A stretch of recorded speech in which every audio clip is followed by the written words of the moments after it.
Welcome back to the radio, my dear listeners. What time is it on your end, and where are you listening from tonight? Here, it's a gentle kind of quiet, the kind you only hear on a slow train during a long, rainy ride.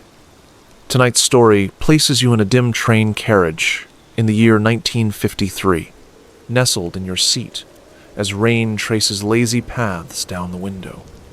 There's no hurry, no schedule to worry about.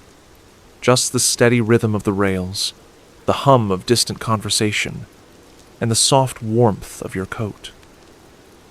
If you'd like more stories like this, feel free to subscribe to Quilloren Radio.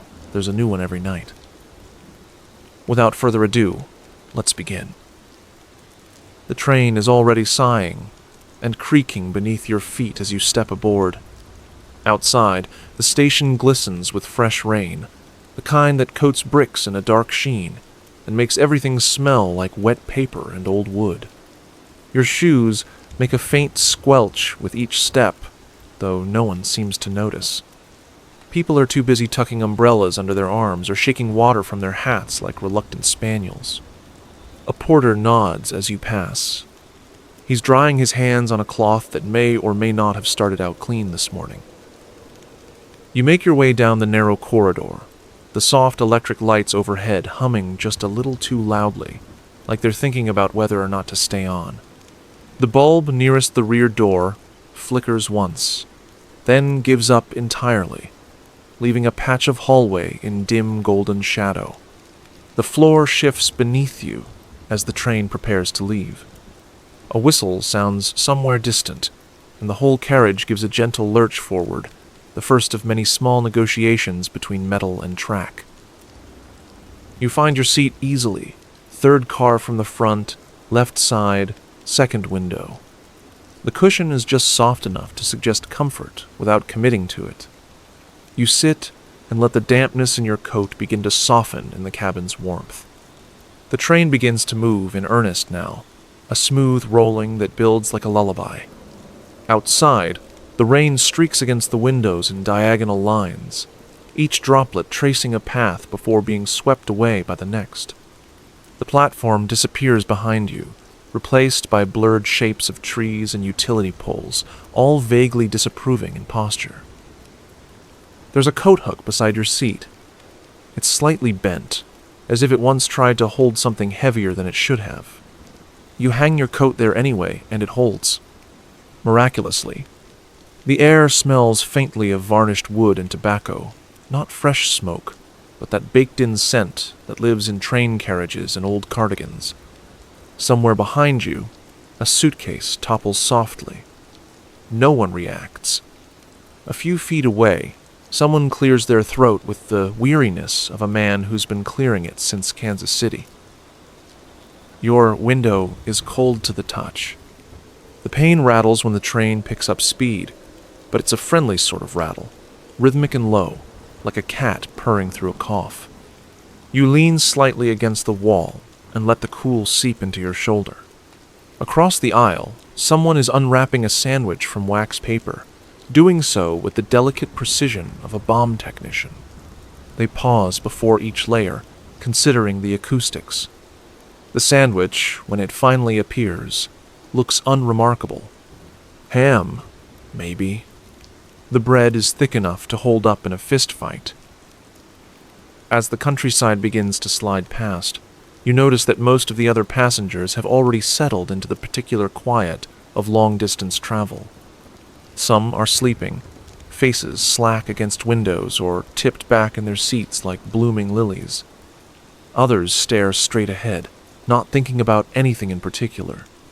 There's a man in suspenders holding a newspaper so close to his face it might as well be a blanket. He turns the page once every 10 minutes. It's unclear whether he's reading or just enjoys the paper-folding ritual. The rhythmic clatter of the wheels over the tracks builds into something almost hypnotic.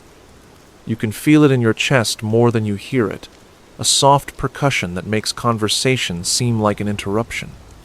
Not that anyone's talking much. The occasional whisper sneaks through, someone asking if now is too early for coffee, or wondering aloud where they packed the aspirin. Even the baby 2 rows back seems to understand the mood, chewing silently on the corner of a cloth giraffe with the solemnity of a diplomat. A conductor passes by, nodding once as he checks your ticket. He doesn't speak. Just a pencil tick and a nod, then he's gone, his coat brushing lightly against the seats as he moves. There's a quiet dignity to the motion, as if he's part of the train itself, just another mechanism designed to keep everything gliding forward. Somewhere ahead, the train horn sounds. Not loud, just enough to remind the world that it exists. Outside, the trees lean in close, their outlines wobbly with motion and rain. Every now and then, a farmhouse appears in the distance, lit dimly from within like a jack-o'-lantern that's decided to give domestic life a try. Most of the time, though, there's just the dark, soft blur of landscape, and the occasional flash of light reflecting off the wet rails. You reach into your coat pocket and find a single, wrapped peppermint. It's slightly fuzzy with lint, but still good. You place it on the table in front of you, a small declaration of ownership. This is your square of space now. Your seat, your window, your peppermint. The train agrees, humming gently in solidarity. In the upper luggage rack, your suitcase shifts an inch, and then settles again, as if sighing. You close your eyes for a moment, just to feel the movement. You can still hear the rain, soft, consistent, and content to be nothing more than background. Even the wind has calmed now. There's only the creak of wood, the hum of distant electricity, and the slow breath of the train pulling you forward through the night. You decide, after a while, to stretch your legs. Not from any urgency, but because there's a quiet rhythm to the train that suggests it might enjoy having its corridors gently disturbed from time to time. You press your palm against the curved armrest to steady yourself, and rise with the kind of slowness usually reserved for warm baths and thoughtful exits. The train rocks slightly as you step into the aisle, not jarringly, but with the sleepy sway of something long in motion and deeply unconcerned. The hallway just beyond your compartment door feels narrower now, as if it's grown more secretive with nightfall. You move quietly. The soles of your shoes tap against the floor in soft, regular thuds, dulled further by the hum of the train's motion. The lights overhead buzz occasionally but don't flicker anymore. They've committed to being reliable, at least for this stretch. You pass the same bent coat hook from earlier, its twin in another car, and this one's holding what appears to be a fishing hat with no owner in sight. No one's claimed the seat beside it. Either the owner is wandering, or the hat travels independently. You decide not to investigate further. It seems like a hat that values its privacy. Further along, you reach a set of connecting doors, those thick rubber joints that flex with each turn and seem to contain an entire weather system of their own. As you step through, the temperature shifts. The air grows cooler, tinged with the ghost of coal smoke and something else, perhaps cabbage. A culinary decision was made somewhere up ahead. Past the connection, you enter another carriage. This one feels older somehow. The upholstery is more faded, the carpet just a touch more determined to trip the inattentive. A man in a brown suit sits near the front, his legs crossed at the knee, his newspaper folded neatly on his lap, unread. He stares out the window as if trying to memorize the precise shape of the darkness. There's a suitcase by his feet, scuffed and latched with wire. You wonder how far he's going. He seems like someone who always travels alone, even when sitting next to someone else. You nod politely as you pass. He does not respond, but he does blink, which you take as a kind of acknowledgement.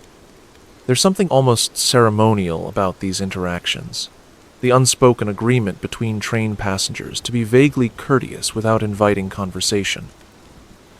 Toward the rear of the car, a small boy is asleep in his mother's lap, his mouth slightly open and one sock halfway off. She hums to herself, not a lullaby exactly, but something with repetition in it. Her eyes aren't on the child, or the window, or even the embroidery in her hands, just somewhere between here and later. You move on. The next car is the lounge. It has a different personality entirely. Not louder, but looser. The lighting is lower here. A few lamps glowing like softened marbles in their fixtures. The carpet has a paisley pattern that might once have been fashionable, but now mostly serves to disorient. The chairs are arranged in small clusters, most of them occupied by quiet shapes. One couple murmurs softly over a travel brochure, pointing occasionally at something neither of them intends to visit. Another man leans back in a corner seat, arms crossed, his eyes closed and mouth twitching in what may be a dream or a disagreement with himself. A bar counter runs along the far wall. It's manned by a young server who seems to be polishing glasses, not out of necessity but existential habit. He pauses when you approach, nods slightly, then resumes with a kind of slow, continuous motion that could carry him into the next century. A pot of coffee rests behind him, its surface quivering slightly with the train's rhythm. The sign in front of it reads "Hot," with such confidence that you don't feel the need to test it. You sit at one of the small tables near the window. The rain is still going, steady now, with long, drizzled lines tracing loops over the glass. It creates a kind of privacy. You can see vague outlines beyond, telephone poles tilting slightly in a row, fences that begin and end for no reason. The landscape has the texture of a half-finished thought. Occasionally, a distant farmhouse glows behind a curtain of trees. None of it tries to get your attention. At the next table over, an older man holds a deck of playing cards, shuffling them again and again, but never dealing. His hands move automatically, as if rehearsing a conversation he won't be having. The backs of the cards are blue, slightly frayed at the edges. You catch the soft slap and flutter of the shuffle, rhythmic, meditative. He glances up once, nods vaguely, and resumes. You sit in silence for a while longer, watching the reflection of the interior lights ripple faintly in the window. The train's motion smooths everything out.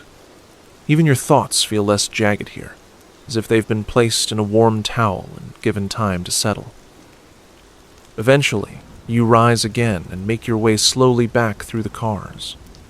A light flickers in the hallway now. Only once. You suspect it does that just to remind people it's still got personality.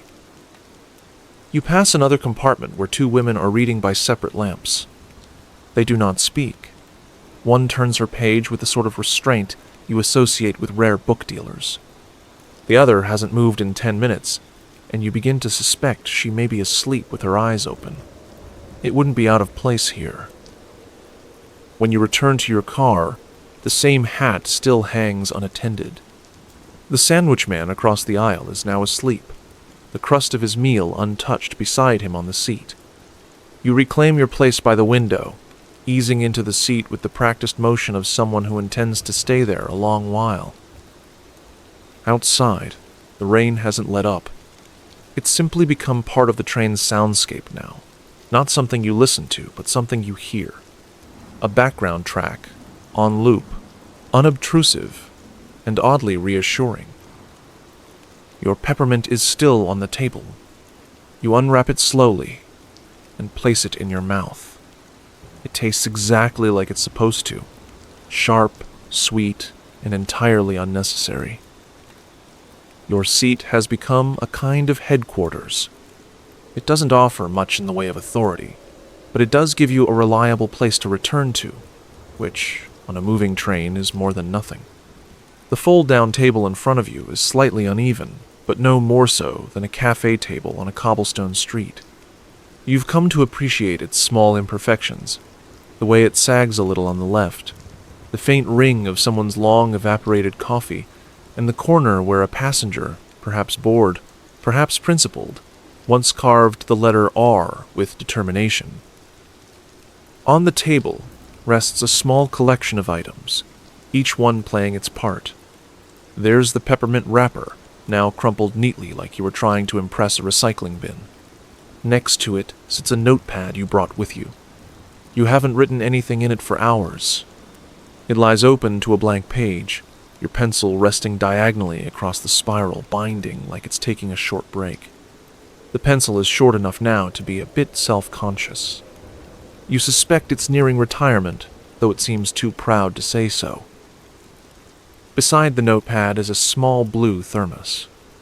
It's a dependable object, heavy, mildly scuffed, and filled with coffee that's surely lukewarm by now. You unscrew the cap and sip anyway. It's exactly as expected. Not hot, not cold, slightly metallic and just bitter enough to remind you that someone tried. The taste fits the atmosphere. Coffee, that's lived a few hours on a train, feels like it's had character-building experiences. You put the cap back on with a soft click. The thermos doesn't complain. Across the aisle sits the woman who's been knitting since the train pulled out of the station. She hasn't said a word the entire journey. Her hat is broad and firm, like something that could double as a shield in a less civil setting. Her hands move steadily, rhythmically, a quiet click-click-click that has become part of the train's fabric, like the rattling windows or the occasional sigh of the radiator beneath the seats. You haven't looked directly at what she's making, partly out of respect, partly because you suspect it's the same shape it was 4 hours ago. It could be a scarf, a sock, or the world's most patient attempt at a table runner. Every hour, almost like clockwork, she reaches into her bag and switches yarn. There's no ceremony. One color disappears, another emerges. The needles never stop. She keeps a straight face while doing this, as if she's simply responding to a schedule that only she knows. You find it oddly comforting, the quiet governance of her private knitting empire. At one point, as you sit there with your notepad open and your pencil thinking things over, she glances up. Just once. Your eyes meet for a fraction of a second. You give the faintest nod. She does not nod back, but something in her gaze suggests she noticed, filed it away, and returned to her stitch count. That feels like a successful interaction. The carriage creaks gently as the train leans through a curve. Your thermos slides slightly on the table before settling against the notepad. Outside, the rain has become steadier again, less spattered, more constant. A fine layer of mist trails along the lower edge of the window, blurring the fields beyond into gentle swaths of green and gray. You press your finger lightly to the glass. It's cold, of course. It always is. From this position, you notice other small details that have become familiar. The sound of someone coughing in a deliberately restrained manner every 15 minutes. The occasional chime of a bell somewhere far down the train, announcing something only conductors understand. The vague scent of soap and wool from the coat you hung up earlier, now drying in ripples of warm air drifting from the floor vent. You glance down at the table again. The notepad stares back, still stubbornly blank. You consider writing something not profound, just factual. A log of items on the table, perhaps. Peppermint wrapper, notepad, pencil, thermos, one elbow stain of unknown origin. That seems like enough for one day. You don't write it, though. You let the thought rest quietly in the margin of your mind. The seat cushion beneath you shifts slightly when you move, always responding with a slow spring that seems surprised each time it's used. You adjust your coat, fold your arms, then unfold them again.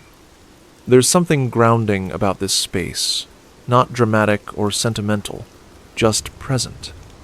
It's yours in the way a borrowed chair becomes yours for as long as you sit in it. Temporary, but sincere. The woman across the aisle changes yarn again, this time from a warm mustard color to something closer to olive green.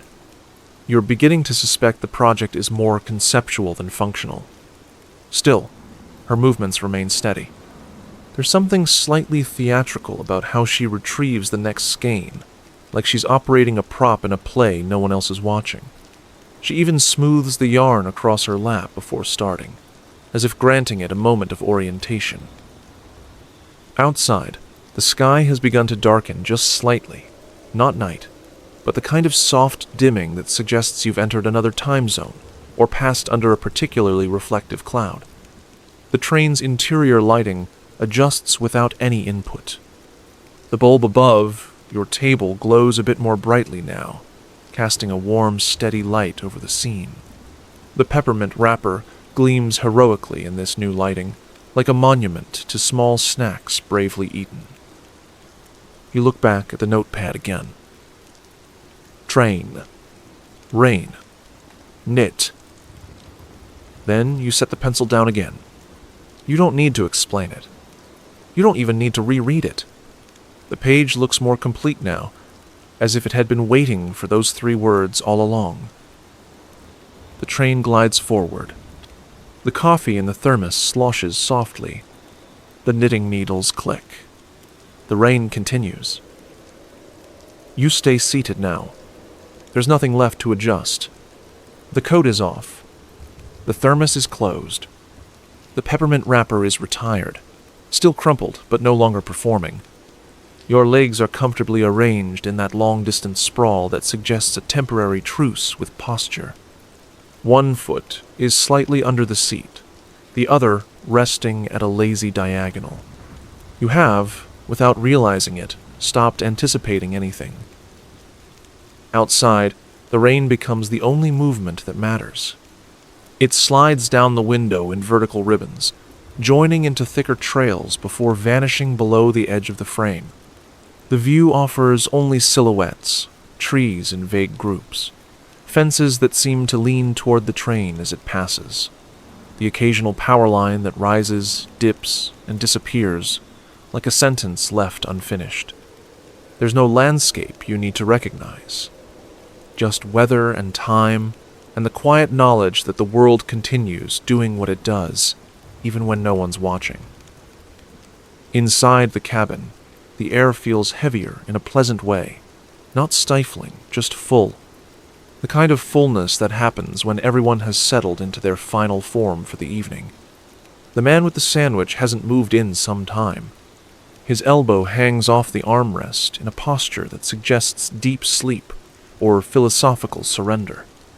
The newspaper reader is still holding his paper, but now it rests on his chest like a pet that's grown too lazy to be read. Even the woman with the yarn has paused, her needles resting in her lap, while she gazes vaguely at the window, as if counting the drops. You shift your attention inward. The soft wool of your sweater has warmed to your shape. The seams in the seat's fabric press lightly against your back.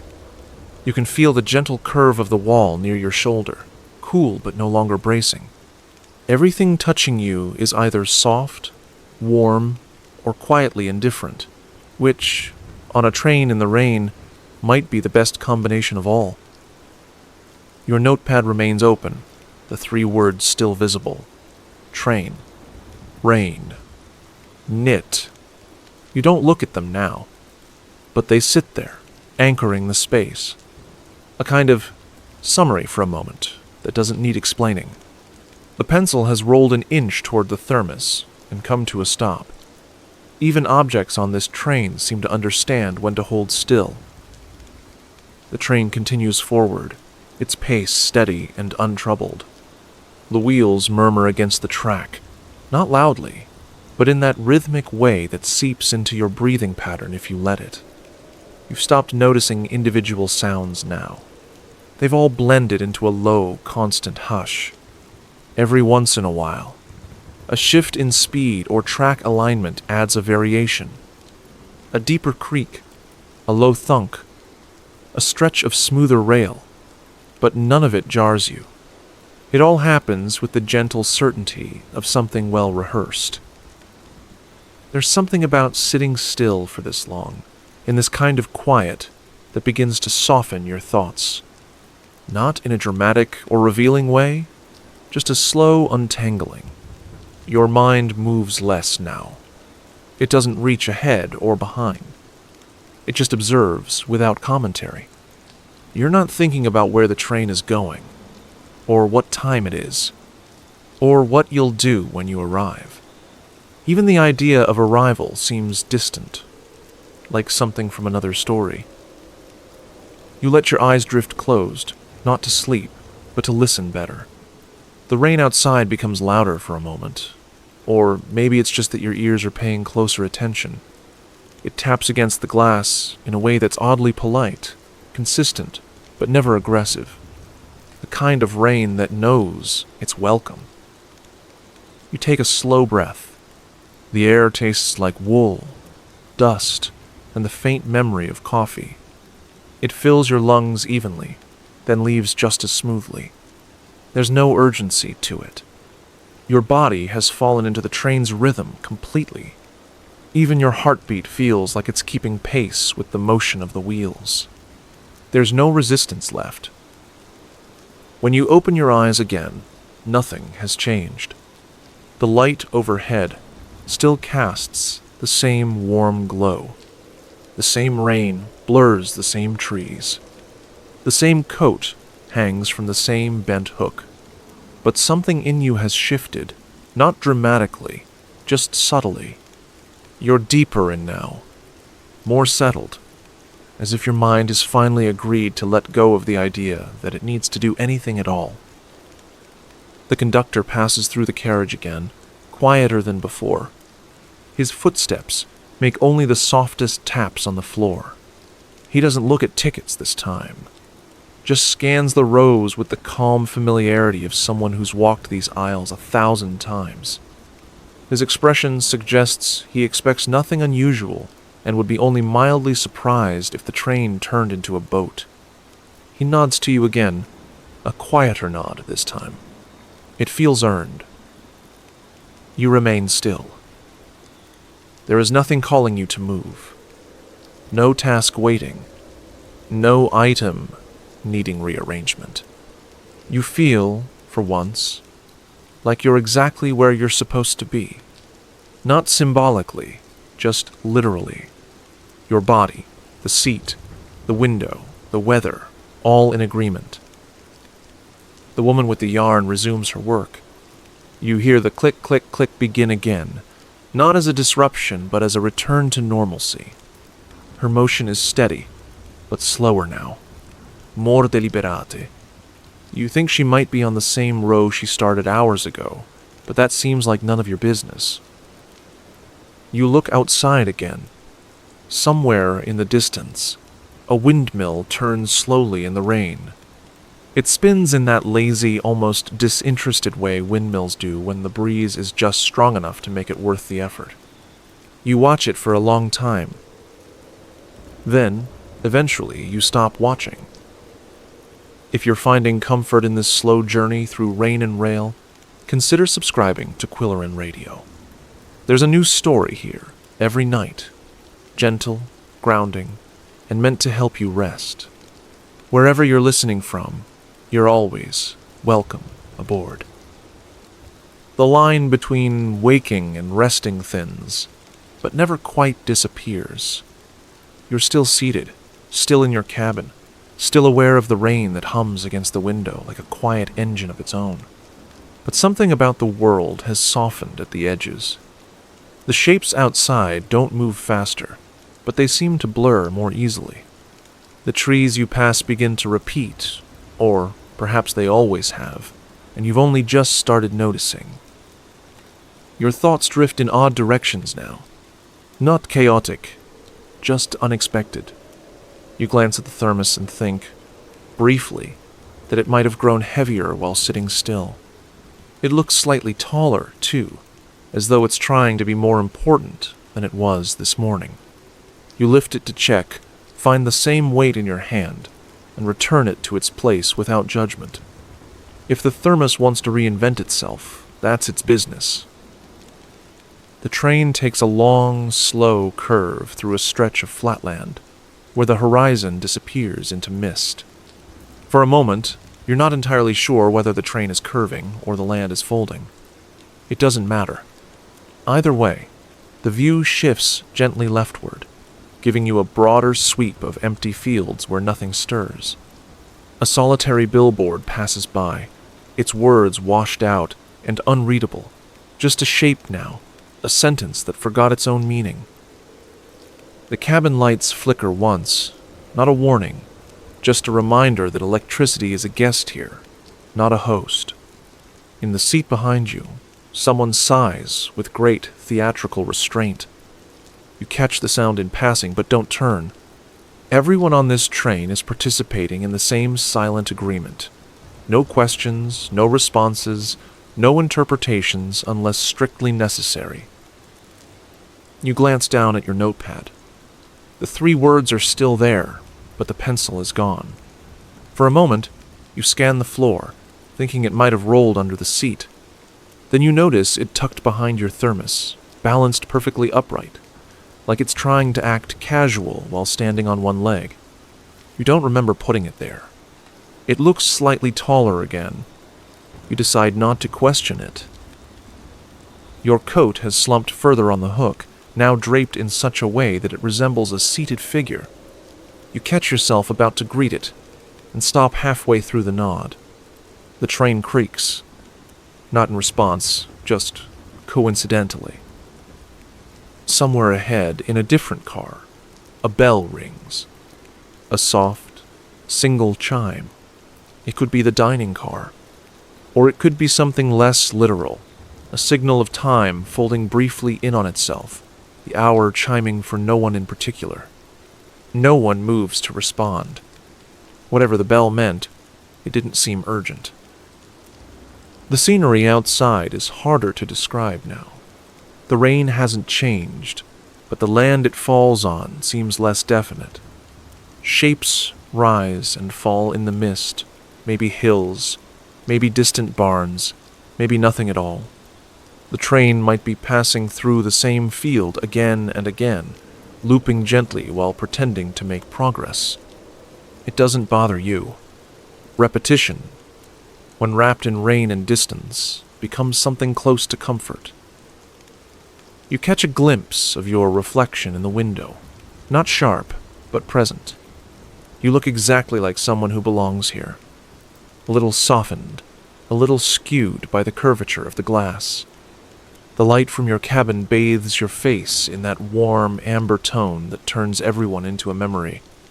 You blink, and so does the reflection, although not quite in time. You decide you must be tired. Or possibly the reflection is. The woman across the aisle continues knitting, though now the yarn seems to change colors of its own accord. What started as green has turned navy, then charcoal, then back again, without her ever reaching into her bag.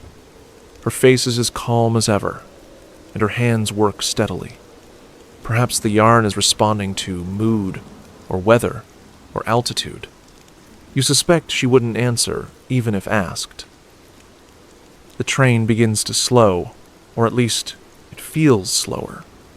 The rhythm of the wheels stretches out, each thrum lingering a beat longer. You check outside, expecting a station, but see none. Just more landscape that may or may not have been there earlier. A crooked fence, a tree shaped like a question mark, a scarecrow with one arm raised as if hailing a taxi no longer in service. You hear the conductor's steps again, but when you glance down the corridor, there's no one there. Just a quiet length of hallway, lights glowing steadily. The sound continues anyway. Click, step, pause, as if the conductor has decided to remain unseen for now. You don't mind. Some roles are better played as atmosphere. You reach for your thermos again, expecting lukewarm coffee, but find that it's still warm enough to surprise you. Just enough heat to make you question the laws of thermal decay. You sip once, and the bitterness settles you further. The thermos may very well have its own rules now. That seems fair. The rain shifts tone, not louder, just slightly off-key. like someone replaced the background with a similar, but not identical, version of itself. You try to place what's different. It sounds more vertical somehow. Taller. You let it play. Outside, you notice the faint glow of another train passing in the opposite direction. Its lights blink through the mist like distant thoughts. You wonder if it's moving faster, or if it's just less contemplative. For a brief second, you think you see another version of your own cabin flash by, a window where someone else sits, mirroring your posture, their peppermint already eaten, their thermos slightly more polished. But then it's gone. Just a blur in the rain. Your coat shifts slightly on the hook, though no one has touched it. You let it have its moment. Maybe it's settling. Maybe it's tired too.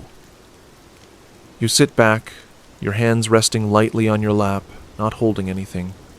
There's nothing left to do right now.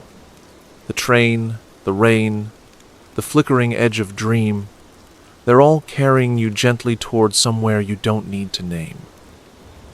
A subtle quiet rolls in, not the absence of sound, but the rearrangement of it. The train is still moving, still breathing out its low mechanical sighs, but something has changed in the way it fills the air. The rhythm beneath your seat has softened, as if the wheels are no longer speaking to the track but humming along with it. Even the rain, ever present and consistent, begins to sound less like tapping and more like a brushed whisper across canvas. You glance around the carriage and notice the light has dimmed, not noticeably, not suddenly, just enough that the shadows now stretch longer across the carpet. The corners of the cabin seem to drift a little farther away, like they've exhaled and decided not to return fully to their original shapes. The lamp above your table glows the same shade, but the air around it has taken on a golden haze, a soft blurring at the edges that makes everything feel just slightly underwater. The thermos on the table catches the light differently now. You could swear it was blue earlier. Now it's more of a muted green, or a silver with suggestions of both. You tilt your head. It refuses to commit to one color, and you respect that. The train glides past a new stretch of countryside, this one flatter, quieter, with fewer fences and more open space. Low brush dots the land, like soft punctuation. Here and there, bare trees rise with delicate awkwardness, as though unsure whether they're allowed to be this tall. In the distance, a hill leans to the left, then to the right, then becomes two hills. Or possibly a slow-moving fog bank, pretending to be terrain. Your coat is still on the hook. It hasn't moved again, but the hook itself is now straight. Bent earlier, definitely, but now it holds its shape, like something that's just remembered what it's supposed to be. You check twice. The metal gleams faintly in the new light, perfectly vertical. The knitting woman is gone. Not in a dramatic way. She hasn't vanished mid-stitch or left her needles floating in mid-air. She's simply no longer in her seat. Her bag is tucked beside it neatly. Her yarn is gone. Her chair bears a shallow impression, a smooth oval in the cushion, surrounded by nothing but quiet. You look once, then again. No one else seems to notice. The man with the sandwich is still slumped. The newspaper reader is now chewing the edge of his paper like it owes him something, and the train continues. You feel new urgency, new alarm. Just an awareness that something has subtly adjusted the internal geography of the train. You lean back and let it settle around you. Maybe she moved cars. Maybe she finished what she was knitting and followed it to its destination. Maybe she never existed, and her presence was just a detail the train temporarily loaned you. A warm draft pushes gently across your ankles, not from the floor vents, but from somewhere else entirely. It smells faintly of citrus. Then it's gone. You look out the window again, and the trees are closer now. Much closer. They lean near the tracks, their bare branches tracing along the window like fingers dragging the edges of a curtain. You're not in a forest, exactly, more a tunnel of trees, wide enough for the train to pass, but close enough that their presence feels deliberate. The rain continues, but now it falls more slowly, in thicker drops that leave long, clear trails before sliding away. A small light appears ahead on the horizon. Not a town, just a single bulb hanging from a wire that stretches across the tracks. It passes overhead without ceremony. You feel its presence in your chest more than your eyes. The bulb swings slightly after the train moves beneath it, casting a single flash across the window like a camera shutter capturing a thought. You wonder if the train has changed direction. Not drastically, just a quiet shift of angle, a different compass bearing chosen without alerting anyone. Everything inside the cabin is still familiar, still yours. The notepad still lies open. The pencil has returned to a more traditional resting posture, diagonal across the page. The 3 words remain: train, rain, knit. But the handwriting looks a little neater now, more rested.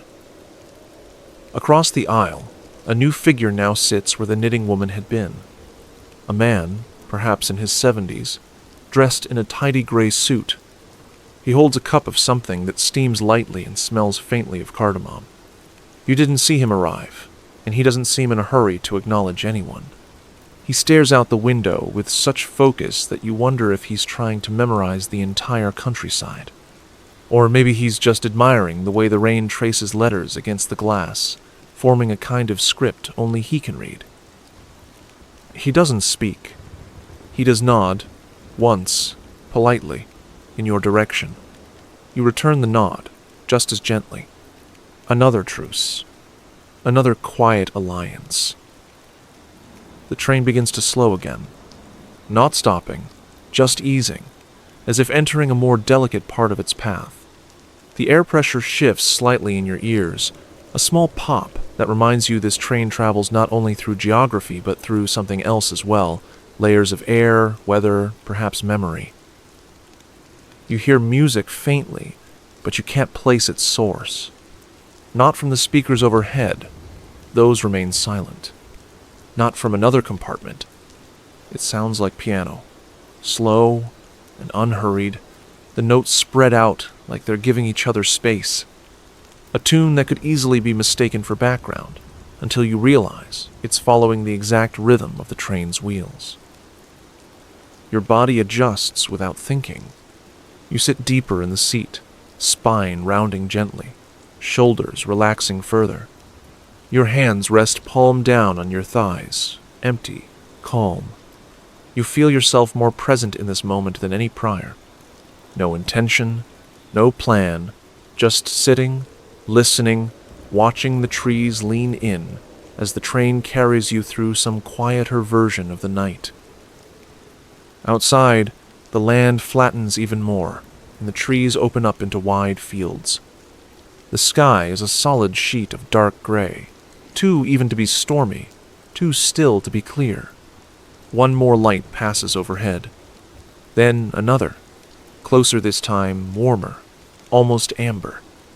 The world begins to glow differently. You don't move. There's nothing to react to, only this slow, quiet shift, this turning inward, this gentle deepening of the journey. The rhythm settles again. The train doesn't slow or speed up, but you sense it's crossed some invisible threshold, not a border, not a time zone, just a gradual passing into something older. The rain has grown gentler, less insistent, like it's remembering how it used to fall. You sit back and let your thoughts unspool in long, quiet threads. You think about this carriage, the warm hum of the heater, the way the window fogs unevenly, the soft resistance of the cushion beneath you. It's not remarkable, and it never tries to be. But as you sit here, you begin to wonder if someday it might be gone. Not dramatically. No fire, No collapse. Just phased out. Retired. Maybe the cars will be sold for parts, or left in a field to rust, or parked in a museum where school children pass by without touching anything. The red velvet on the seats might fade until it's just another shade of dust. Would someone keep the light fixtures? Would they bother to replicate the exact bulb shape, the warm color, the quiet buzz? Or would future trains hum with cooler lights and smoother walls? Sleeker, yes, but without that faint scent of old varnish and pipe smoke that seems to live in the corners here.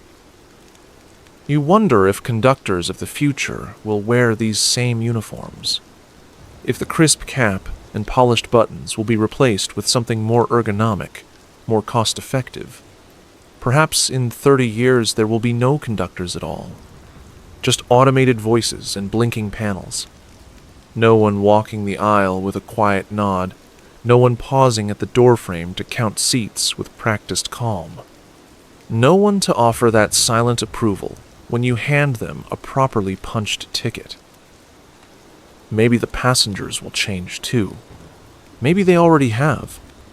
Right now, your fellow travelers seem wrapped in the same silence you are, a shared quiet that has nothing to do with discomfort and everything to do with allowance. You wonder if future passengers will sit like this, not scrolling through anything, not plugged into anything, not demanding entertainment, but simply sitting, looking out the window, sipping lukewarm coffee, wondering if the trees are closer than they were 10 minutes ago. Will people still knit on trains? You glance toward the seat where the woman had been, or still is, perhaps, in some version of this journey you're not seeing right now. Her absence feels more like a pause than a departure. You try to picture a world where someone like her would no longer be part of a train ride. It doesn't sit well.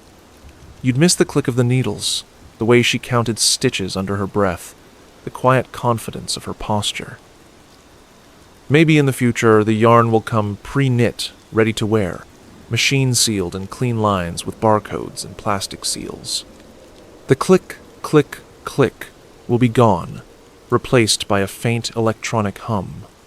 Maybe the hum will be quieter, more efficient, but it won't be better. You shift in your seat and glance down at your notepad again. The page is still open, but now your handwriting looks older. Not worn, just more settled. The pencil seems to have dulled slightly, though you haven't touched it. Gone. Just that. You don't mean it in a sad way. It's not a declaration, just an observation, a possible direction. You imagine someone, decades from now, finding this very notebook tucked inside a compartment drawer. Maybe the train has long since stopped running. Maybe it's been turned into a stationary exhibit, Carriage C, 1950, 3-passenger line. A school group moves through it once a month. One student, slightly more curious than the rest, sits down in this very seat, opens the drawer, finds the notepad, reads the words train, rain, knit, gone, then looks out the window and wonders what kind of person wrote that. Maybe they try to picture you. They might guess you were a writer, or a traveler, or just someone avoiding conversation. Maybe they'll make up a whole story about you, what you looked like, what you were running from, what you hoped to find. Maybe they'll be completely wrong. You're fine with that. You let your gaze drift to the ceiling now. The lights overhead are lined with a narrow chrome trim, slightly tarnished, slightly dented. You wonder how long those dents have been there. Were they new once? Did someone frown at them? Did a conductor try to polish them out? Or did they just appear one day and decide to stay? You wonder how many people have sat in this seat before you. Hundreds? Thousands? Some just passing through for a short hop. Others on cross-country routes, bent over letters or novels, or sleeping open-mouthed under the sway of the train. You wonder if anyone ever proposed here, or ended something gently, or started something they didn't know they were starting. Maybe someone once lost a photograph between these cushions, one they meant to throw away but hadn't yet. Maybe it's still there, caught under the springs, an old memory that refused to be discarded. In the decades ahead, will this kind of seat still exist? Will there still be fabric that frays at the corners, handles that click when you pull them, armrests that wobble slightly under the weight of a quiet elbow? Will there still be people who glance up at passing farmhouses and wonder who lives there? And if there aren't, will anyone miss them? You exhale slowly, eyes half closed now. The landscape is harder to see. Either the fog has thickened, or your eyes have simply decided they don't need to process so much. The world beyond the window is softer, unconcerned with being clear. You think about the coffee in your thermos. It's probably cold now. You don't check. You leave it be. You think about the next station, not when it will arrive, but whether the platform will still have that faint smell of wet concrete. Whether the station master will still wear that oversized key ring. Whether anyone will still use the word porters out loud. You wonder if someone will someday miss this exact moment, this stretch of rail, this angle of light, this set of unremarkable sensations. You wonder if anyone will remember this version of travel, the kind where the world doesn't rush past you, but simply keeps you company. You glance at the reflection in the window again. Your face is softer now, the shadows deeper, the lines more forgiving. You look like someone who belongs in a painting no one's finished. The reflection moves a little behind you, slower than your actual head. You smile slightly, not sure whether it smiled back. It doesn't matter. Somewhere far ahead, the whistle sounds, low, drawn out, unhurried. A tone that seems to echo into the past as much as the future. It reminds you of old radios and the sound of distant ships at sea. You feel the vibration of it more than the tone. You close your notepad now. The pencil stays tucked inside. You don't need it anymore. The moment is complete. The rain outside continues, but you're not sure when it started to fade into something else, less weather, more memory. The train moves on.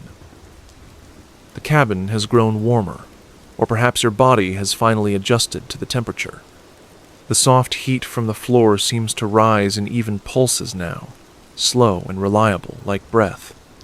You shift in your seat just enough to settle deeper, spine curving slightly into the upholstery, arms drawing inward.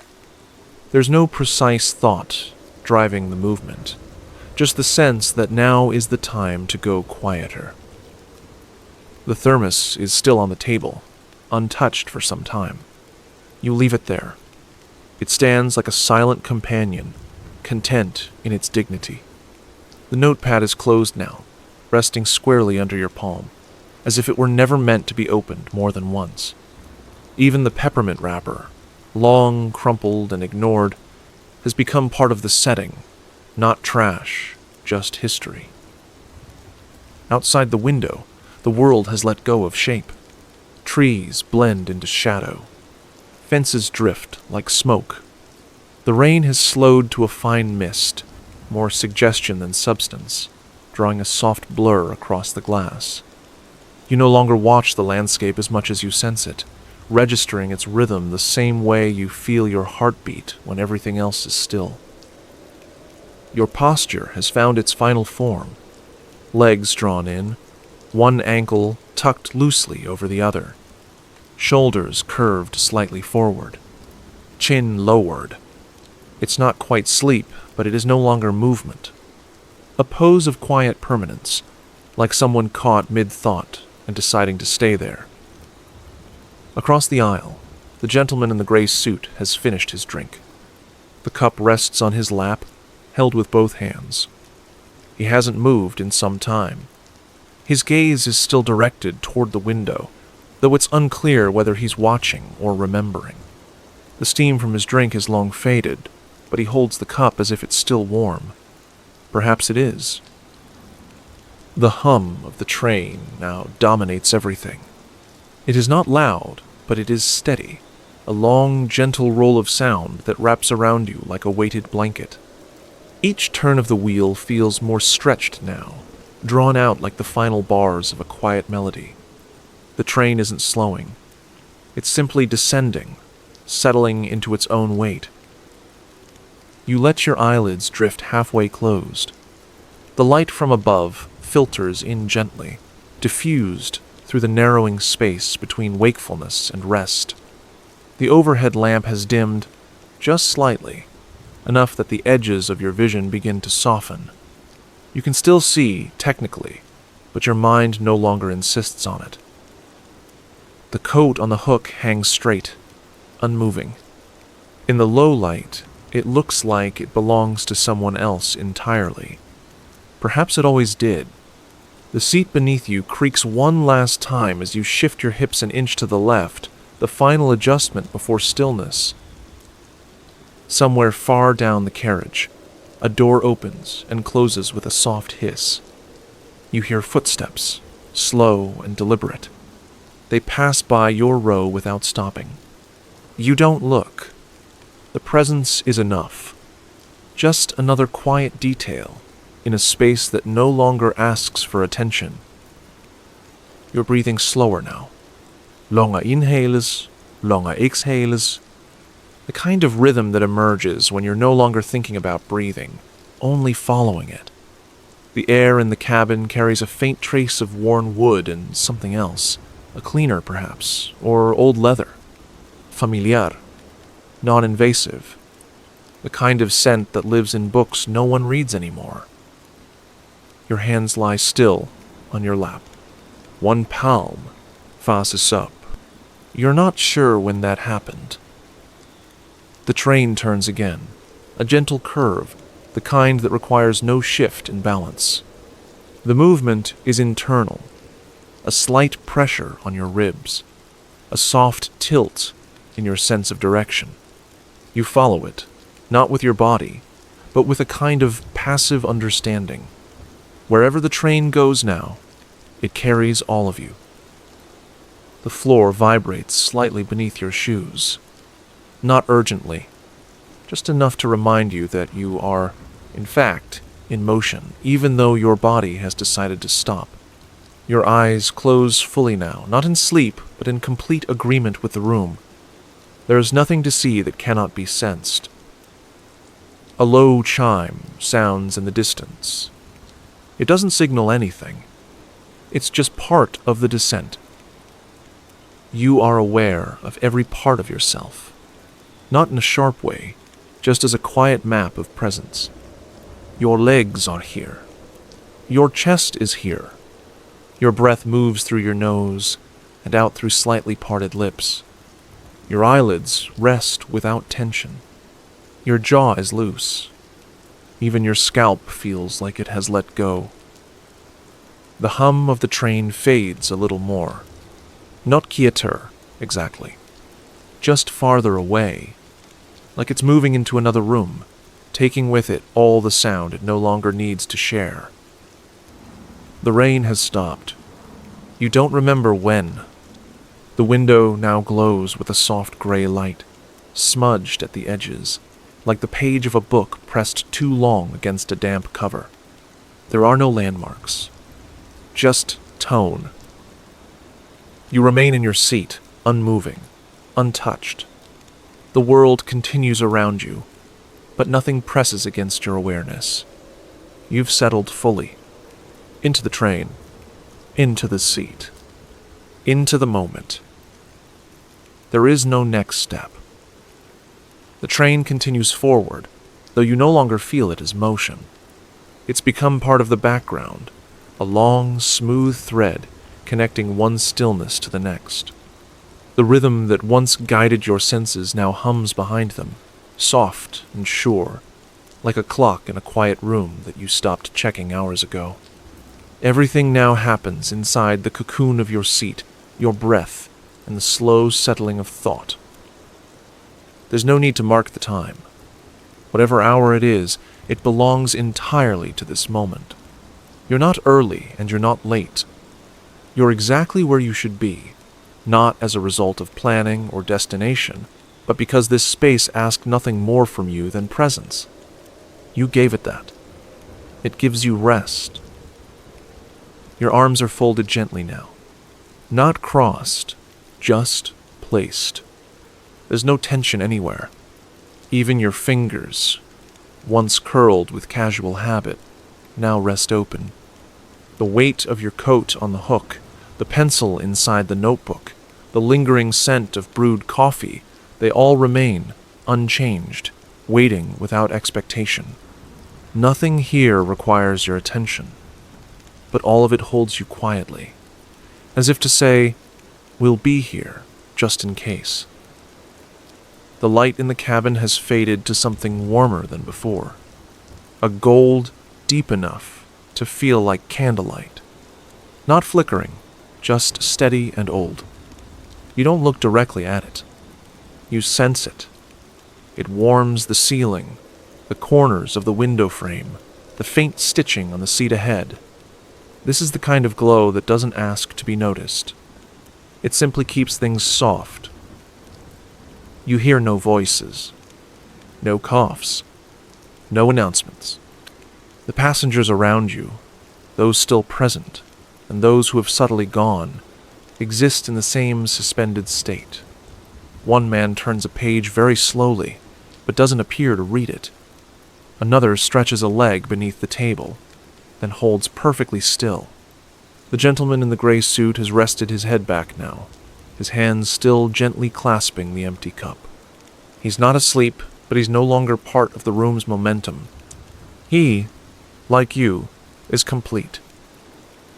Outside the window, the landscape has become faint. Not in color, in importance. A field passes, or maybe a pond. A line of trees, or mist shaped like them. None of it matters now. You don't catalog. You don't frame. You let it pass, without needing to know what it was. A softness has crept into your breathing. Not slower than before, just more certain. It feels rounder somehow. Each inhale carries no weight. Each exhale releases no burden. You've stopped checking whether it's deep enough or even enough. It just is. You think for a moment of all the other times you've sat without moving. Doctors' offices, long waits on stone steps, early mornings in cold kitchens. But none of them were like this. Those moments were pauses, gaps between action. This one is a destination in itself. You've arrived at rest, and there's nowhere else to go. The rain does not return. The silence it leaves behind feels deliberate. Somewhere in the carriage, something small clinks against metal, the kind of sound that would usually prompt a glance. But no one looks. Even your ears, now dulled by comfort, register it as no more significant than a shift in fabric. Let the train carry its own noises. Your part is done. The notebook remains unopened. You could write more, but you won't. You could plan, or ponder, or compose, but you don't. You allow the pages to stay quiet. The words already written, train, rain, knit, gone, are enough. Not poetic, not clever, not resolved, just enough. You recall the woman with the yarn, without needing to know where she went. You think of the reflection that moved a half-second behind you. You picture the scarecrow, the one saluting no one in particular. All of them, part of this space, this time, this rhythm. none of them asking for conclusion. The carriage hums. It breathes. It does not press forward. It simply persists. Even your thoughts begin to blur now, not into sleep, but into a kind of weighted stillness. You aren't planning what comes next. You aren't wondering how long until the train stops. You aren't comparing this to any other night. You've left comparison behind. All that remains is this cabin, this warmth, this quiet seat in motion. There's no need to speak, no need to listen for anything else. The world has grown soft enough that words might break it. So you stay inside silence and let it shape itself around you. There is no more thinking, not in the way thought usually insists on itself. What drifts through your mind now isn't language or idea, it's softness, weight, memory unhooked from specifics. You are still on the train, still seated, still traveling, but even those facts are beginning to loosen their grip. What remains is sensation, and even that is quieter now. The warmth across your lap is constant. The seat beneath you holds steady. Your feet rest just so, the soles of your shoes lightly brushing the floor, absorbing the faint hum of movement. That hum no longer vibrates. It pulses gently, like something breathing beneath the earth. You feel it more than hear it, and even that is becoming distant. The cabin has no sharp corners now. The shadows have blurred them, or the light has given up on precision.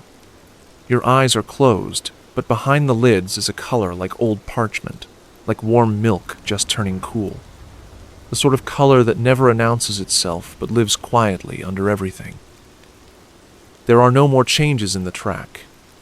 The train has found its most even rhythm, like a sentence with no more commas. Only one long, slow breath spoken end to end. The air no longer shifts in temperature. It simply exists, gently, the way a folded blanket exists. Every part of your body is accounted for. You don't need to move. There is no discomfort left to solve. The pencil has not rolled. The notebook has not slid. The coat has not fallen. These things matter only because they remind you. Nothing here demands your attention. The world is holding still for you. Behind your closed eyes, you see something like a hallway, long, dim, familiar. Not a real place, but something remembered from childhood, or dream, or fiction you once believed was true. You drift down it without walking. No footsteps. Just the suggestion of distance shrinking. A quiet, slow slide toward a room with a lamp on. No reason to hurry. It will be there. The rain is gone now, and with it the sound of it. But the feeling of it lingers, a weight in the air, a coolness behind the warmth. You don't miss it. You simply know it happened, that it was part of the story, that it may return someday, but not tonight. Your breath rises, falls, again, slower now. The gentleman across from you no longer holds the cup. It rests, empty, on the table. His eyes are closed. His head has tilted slightly, as if someone adjusted it with care. He could be sleeping. He could be somewhere else entirely. Either way, he is no longer in conversation with the waking world. Neither are you. The lights have dimmed once more. You don't remember when. They didn't flicker, didn't fade. They simply softened until they became less about seeing and more about keeping the dark from feeling too large. You are wrapped in that light now, swaddled in it, like a thought that refuses to sharpen. One long, slow breath. One more. The floor is steady. The air is still. You are warm. You are still. You are gone. The train continues, but the sound is far away now. It hums, distantly, like a lullaby played from another room. You drift deeper, into quiet, into warmth, into sleep. Nothing moves. Only stillness now, breath and warmth and nothing else. Sleep